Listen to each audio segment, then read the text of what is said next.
Hey, what's up YouTube? In this video, I'm going to show you how to record your screen in macOS. Obviously, you can use OBS like I've shown, but what if you don't want to use OBS or OBS can't run on your computer? Well, you can just open QuickTime Player. Once you've opened QuickTime Player, click on File and click on New Screen Recording, and then it'll guide you through the process. I'm using QuickTime Player to record my screen right now, so I, kind of can't show that process, but it's really simple. And it even gives you an option of like recording a certain area of the screen or recording the entire screen. So yeah, it's really nice, really helpful, and really easy.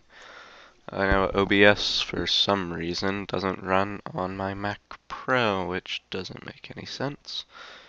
I imagine it has something to do with the graphics card being from like 2006 though.